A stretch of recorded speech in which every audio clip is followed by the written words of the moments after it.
श्रीमान रावंगवारा नार्सारी जी दिनैहाय जोंहा बर'नि सासे एमपि मानगोनां रोंगोरा नार्जारी बिथाङा पार्लियामेन्टनि रायजो सभायाव अट'नमिक्स काउन्सिलनि गोहो बांनायनि लोगोसेनो 125th एमेन्डमेन्ट बिलखौ लानानै बिटिआरजों लोगोसे 6 शिड्युल एरियायाव थाबैनो मावफुंनांगौनि दाबि दैखांदों। श्रीमान रावंगवारा nursery ji Thank you, sir. My matter is demand to enhance the power and functions of the autonomous councils created under the 6th schedule to the Constitution of India. Sir, the Constitution of India provides unique provision for tribals of India to govern themselves.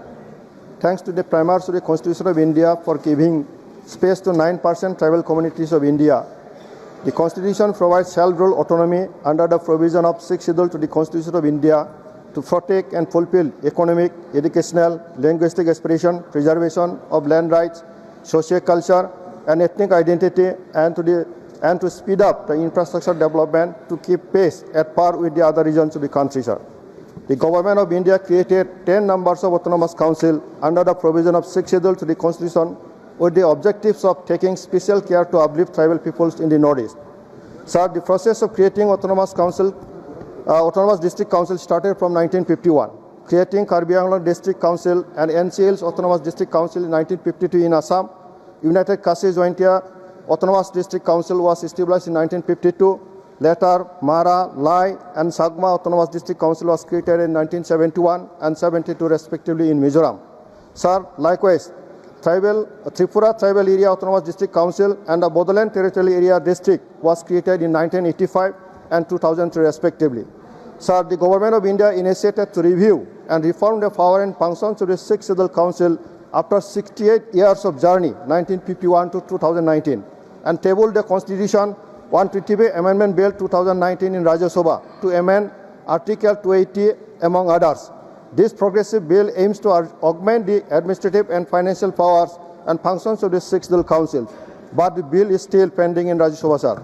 Sir, 2020 Bodo Accord elapsed 5 years now, and as per clause 4.3 of the Bodo Peace Accord, the Government of India committed to amend Article 280 and the Constitution 120 Amendment Bill 2019 for empowering the Bodoland Territorial Council. Sir, after a lapse of 5 years, despite 70% of the 2020 Bodo Accord implementation, the proper guidance of the Union, under the proper guidance of the Union Minister Sri Amit Shahji and the Assam government, several key clauses remain pending. Today, the people of Bodoland demand urgent and complete fulfillment without any more delay, sir. As the country moves jubilantly towards Viksit Bharat in 2014 under the visionary leadership Narendra Modi ji, and has been taking several revolutionary reforms to transform India into Viksit Bharat, my question today is, why has the 6 Schedule Councils remained stagnant for the last 74 years? Thereby lacking the rightful share of development to the tribals. Should not the Government of Bharat do vibrant reforms for 6th Schedule Council as proposed in the 120 Amendment Bill 2019 at the earliest, so that 6th Schedule Councils are also can be